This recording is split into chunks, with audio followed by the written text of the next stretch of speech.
It's Friday morning on the morning review right here at Prime Media TV. I'm Ayo, bringing you the headlines that we have to be reviewed with you this morning. And on the front page of Vanguard, we have an interesting story update on the BORNO flood. Nigeria secures $600,000 for flood relief, health, and other reforms. The federal government has secured a $600,000 relief fund and commitment from the Bill and Melinda Gates Foundation to hasten relief efforts for victims of the devastating flood, as well as health and agricultural sectors reform. Specifically, the foundation pledged the $600,000 for flood relief in Borno State and other health sector initiatives, with an additional $5 million grant approved for Lagos Business School and partners to develop the agricultural economics of industrial cassava. The donation was announced when Vice President Kashim Shettima held a meeting with the Bill and Melinda Gates Foundation, led by its head of Global Development Program, Dr. Christopher Elias, on the sidelines of the 79th United Nations General Assembly in New York. Here is the conversation that we are diving into today. And as always, I'm with my co-host who will be analyzing this segment with me, Umachuku Treasure. You're welcome to the show. How are you doing today? Fine. All right. Before I come to your analysis on this issue, first, Mr. President had actually announced that there's going to be a disaster relief fund.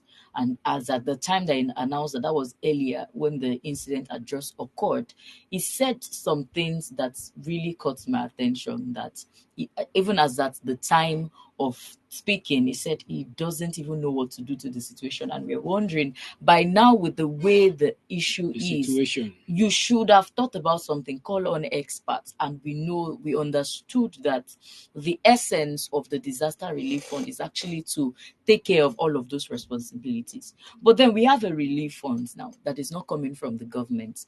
This relief fund is coming from a foundation. It is understandable that different people would come together when there is a general disaster like this. But I want to hear your quick thoughts on this story, then we go to the other parts of the conversation. Well, I am not surprised that this is happening. Like I said before now, that you say the truth, you die. If you don't say the truth, you will die. On the affairs of Nigeria, we'll say it as it is. The truth is, these things and more, this relief fund and more, are part of the reasons why things don't receive attention, why things are not properly maintained in Nigeria. They wait for things like this to happen so that while some people are crying, some people are rejoicing. It baffles me how life has gradually become unimportant to our leaders. We have people who have lost their life, as a result of what has happened. People who has lost their life as a result of the floods, and the government is not saying anything about it. The government aren't saying anything about it. So it's so bad. This money now, it's not a small amount. But the thing is, before we even talk about this $600,000, 600 million, whatever, what happened to the amount the federal government has released to states to cushion the effect? How has it been managed? They are not saying anything about it. What are they doing to reform the dam that collapsed? A lot of things need to be visited. But I discovered that it has to do, their concern, their area of concentration is always the area where there is inflow. There is inflow of cash and all that. So I'm not surprised that this is happening, because I know if not for a thing like this, they would have ensured that the dam collapse or whatever never happened in the first place. It is averted. It can be averted, but people make money from disaster. People make money from problem in Nigeria. That is why we allow problems to happen. Yeah, definitely. You see, my major concern is that, in as much as we are hearing all of these things.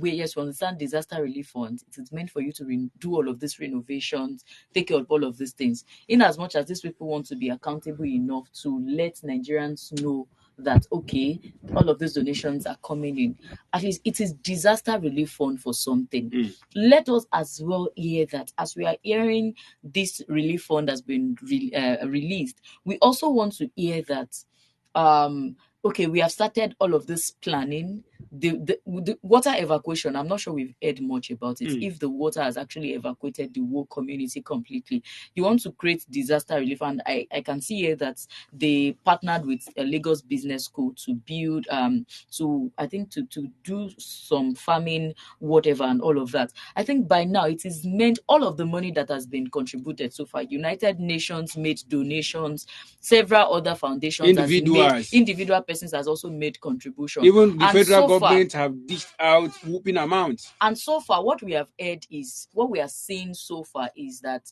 you are giving money for them to get food. You are giving palliatives. You are giving palliatives and all of that. We want to see beyond palliatives. We want to see that, okay, this is how we are going to work on the restructuring of the dam, because there is a report from one of our neighboring countries that there is going to be massive flood, that they are going to open their dam and all of that, and they have reached out to about 11 states already, in which BORNO state is not an exclusion. So if our neighboring country is going to be opening their dam very soon, and these are things they do little by little, just so the dam doesn't collapse, all of the lessons that we could not draw out of it. So I think beyond they've released money, we want to be seeing that we have started this project, we have started that project, this is what we are working on. Okay, the water has completely evacuated the community, all of the displaced people, we have built more IDP camps to put these people, or we are taking them to the IDP camps in the neighboring communities, so that we can start rebuilding all of the things that we have lost and all of that. Not just announcement of money, but we also want to see the work. So for me, I'm personally saying that it is a good one. I applaud all of these people that are making contribution. But beyond all of this contribution, I'm just saying here that you just want us to hear that things are happening, but you are not letting us into the process of how all of those things are happening. There are still some persons who have not found their loved ones. The zoo that collapsed as well, that was flooded, there's no conversation as regards what they are doing to get back those animals, because those animals can actually harm people. So for the safety of the lives of people, I think it is high time they stop telling us that they donated money. Let us see the work you are using. Let us see the work that you are using money to do. And there's also a conversation on maize production, securing location for maize production. That's the partnership that they are having with the Lagos Business School.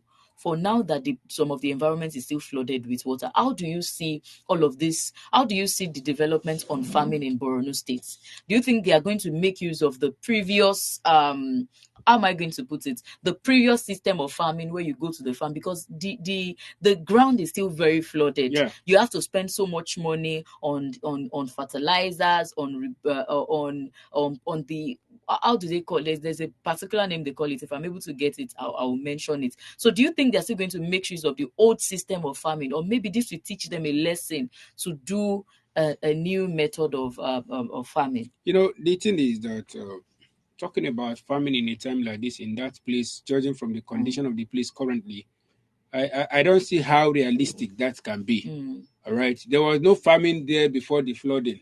So what is the assurance that they can be now?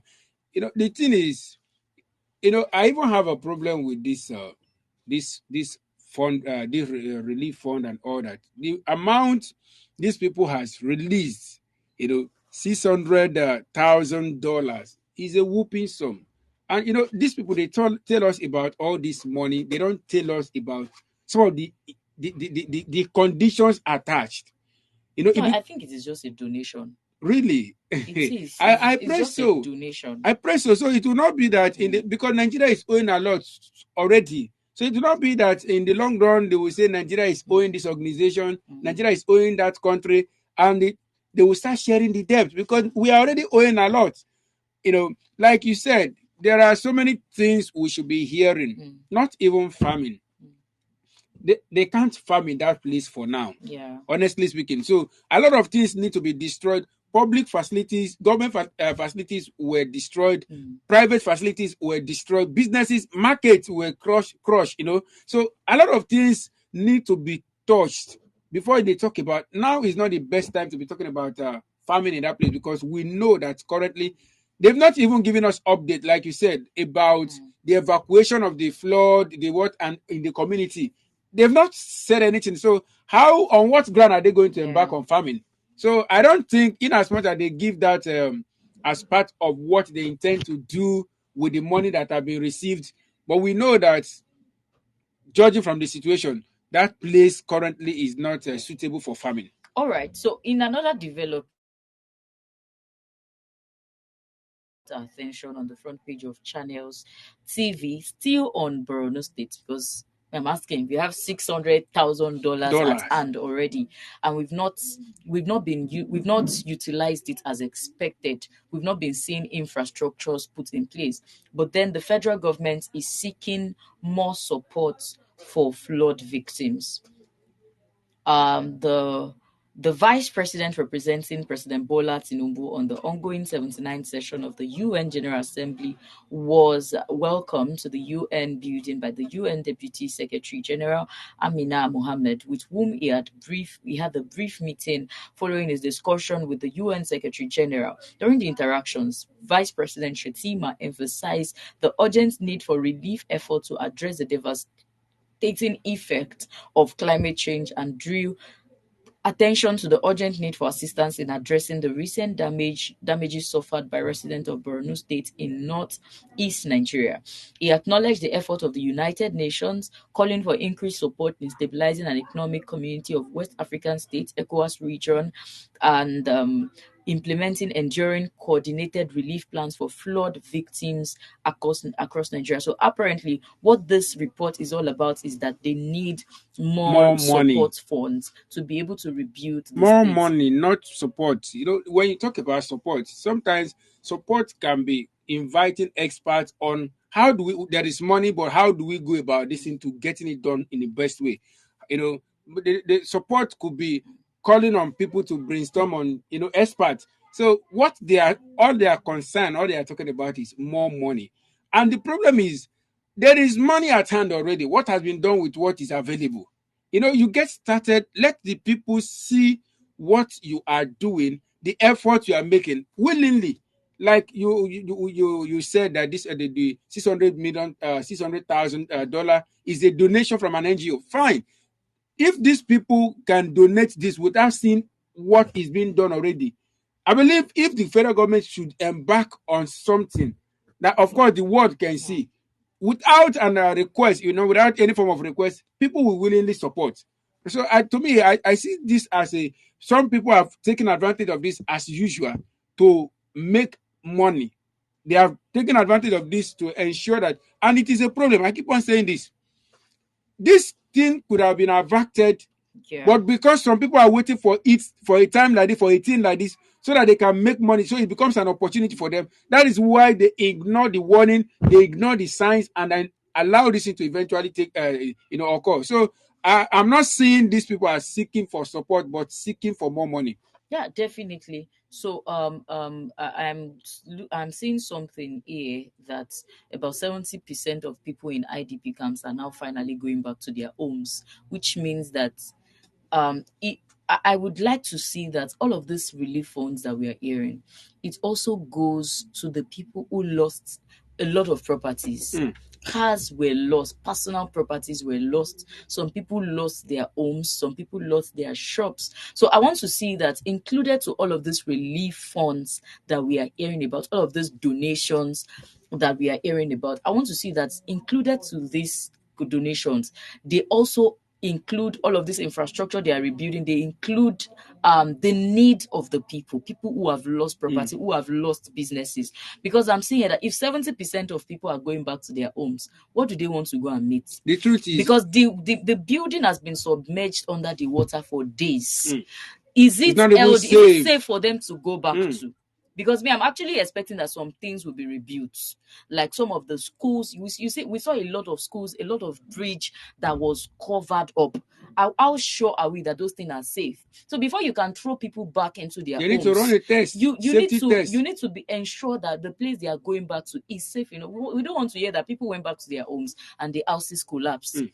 And businesses, we're already talking about economic situations that people are, businesses are closing down now.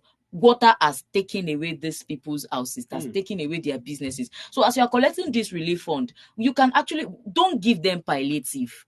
Because what we would always say is that they have provided palliative for people, they are giving them food, they Corn, will give àgbàdo. them all of these things. We want to see that they empower them, give them, let there be an empowerment plan for these people, that okay, for those people who lost their businesses during the course of this, we are, as a government, out of the relief fund that we have received, even though we cannot rebuild your house because your house is still in good shape, we are empowering you, go and start up a new business. We don't want to hear all through the rest of this year that Borno State, they are the number of poor people has increased, the number of displaced people have increased, and all of that. We don't want to hear all of those things. We want to hear that these people are empowered so that they can go back to their businesses, no matter how small it is. At least they are empowered and they can take care of themselves.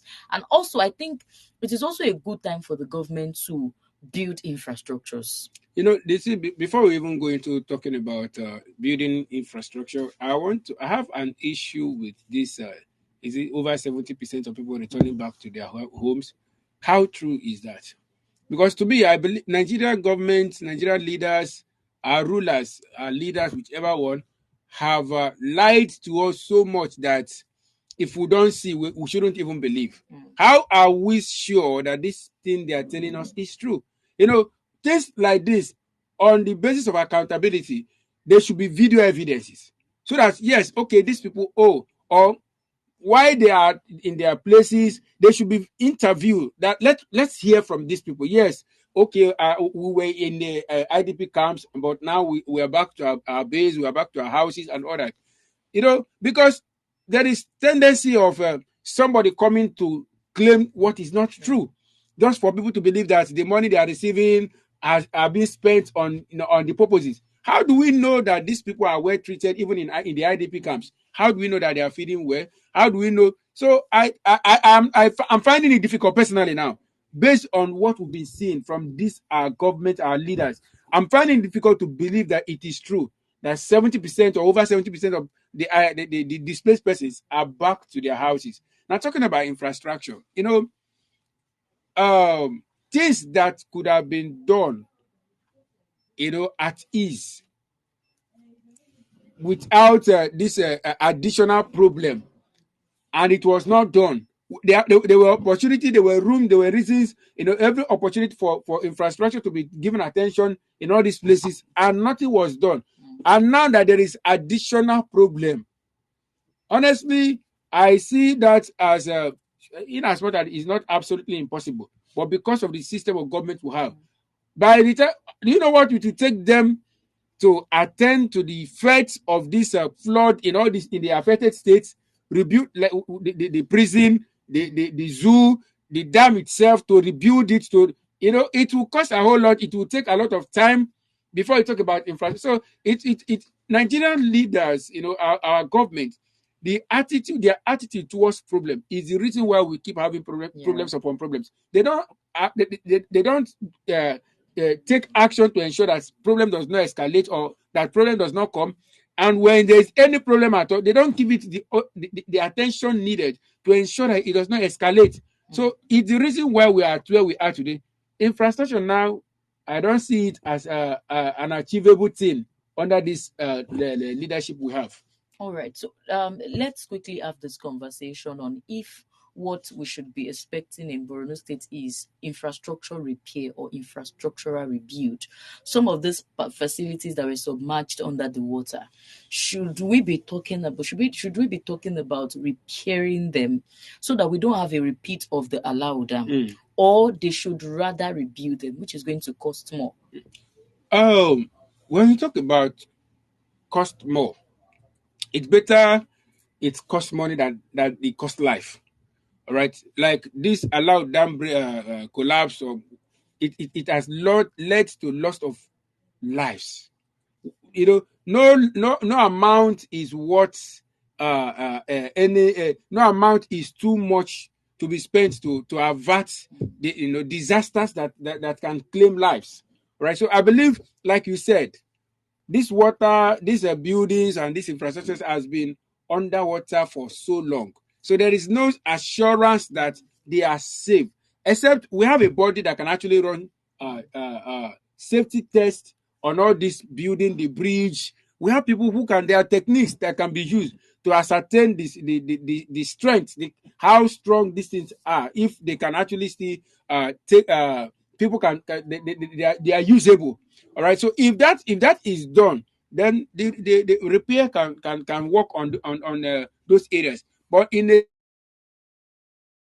beyond repair, in a situation whereby the things are not safe anymore, I think rebuild should be the case. All right. So and I think it's a good time to wrap up it's a good way to wrap up the conversation, because when we are talking about repairing, there's tendency that we are just patching up the problem. You cannot leave something under the water for that long, and you just want to repair, repaste, and repaint it. And on the long run, we come back to having even a more terrible situation. So it is better for, if there is a body truly that can test all of these things, to be sure whether they are safe, and we look forward to these people doing their job as expected, not just collecting money and not doing the necessary. Because the Alao Dam, some officials, including the Secretary General of the state, was sent there few days to that time, and they came back with pictures and they said nothing was wrong with the dam. Meanwhile, the occupants of that community were saying that there is flood, there is leakage from the dam. So we hope that they are going to do a new job, and let the government themselves, the Borno state government themselves, have this conversation on how they intend to spend all of these disaster relief funds. Are they repairing or they are rebuilding, so that they don't put the life of people at risk on the long run? Well, then, this is all that we'll be able to take on the morning review right here at Prime Media TV. But before we leave the studio, we'd like to hear your thoughts on all of the stories that we have shared so far.